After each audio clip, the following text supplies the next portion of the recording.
Okay. So how would you describe your work, or most of your work?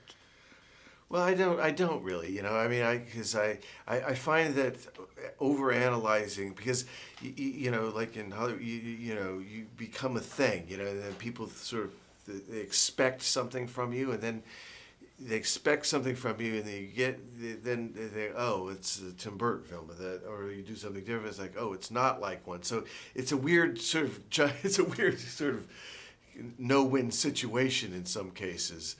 And I know that you worked with a lot of the same people over the years, but this time you chose a totally new cast. Yeah. Why did you? Well, sometimes it just happens that way, you know. And I mean, luckily I got to work with everybody that I admired, you know, from Christoph, Amy, Danny Houston, Kristen Ritter, Jason, and Terrence Stamp. You know, I mean, all these people are amazing, you know. And so it was a great way for me to, since I'm not a very social person, get to meet these people and work with them. So, you know, it's you're always kind of dealing with new people all the time. Even so, I love both. I love working with the people I've worked with many times. I still will, and then meeting new people. It gives you just a different energy. I remember I met you and Johnny Depp for Alice in Wonderland, and you were talking about how you collaborate. And when you were thinking about a character in your mind, you would both paint it out almost the same. You know, and we had a shorthand. You know, I mean, we had that from the beginning, from Scissorhands. It was weird, you know, and so there's a lot to be said. There's a lot of great things that happen with that, which I love. But you know, you can't always. Sometimes people are busy. Sometimes there are other things. So, you know, like I said, in this particular case, it was fun to work and see other actors at work. I spoke to James Cameron a while back, and he said when he's dreaming, a lot of ideas comes to him in his sleep. So I was wondering, when do you get most of your ideas from? Well, I don't sleep very well, so they don't come from my dreams. That's for sure. You know, I may have like waking dreams. I mean, that's why I just try to sometimes just sit back and just, you know, not get caught up in the modern, you know, that's why I don't use much technology and don't text or email or. You don't? Not too much. No, I don't. I do. Because I find that you get caught up in things.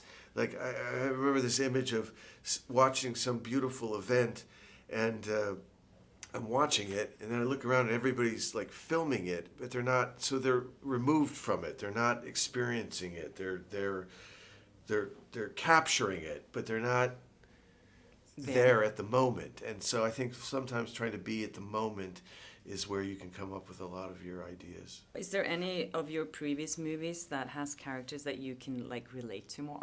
Or some of your characters have a little bit of you in them? Well, I mean, some more than others, but you try to relate to everything. I mean, you know, Scissorhands and Jack Skellington, but even like this, I mean, with the Margaret, I understood that shyness and non-communicative. I used to be that way, very shy, not being able to talk and trying to speak through your art. And then Walter, I understood the sort of ups and downs and Jekyll and Hyde aspect of a character. So, I mean, I think as a director, I think you try to relate to whatever you're doing, whether it's created by you or it's property presented to you from a studio or a book or whatever. You try to find something of yourself in each thing. Yeah, because you said that earlier today that you were a little isolated growing up. You were like... Yeah, that's Margaret just felt that I like these kind of people because I can relate to them. So for me as a director, it's something that when I'm watching a performance, it's the only way I can help is to sort of feel it and understand it. Sometimes it's nice to escape a little bit. Great. Thank you so much. Thank you. Great movie, by the way. Nice to talk. Thanks. Good God, it's a movement. So, are you flipping for all this? Honestly, I can't believe I live here. I remember when Mama painted that. You're confused. I painted that.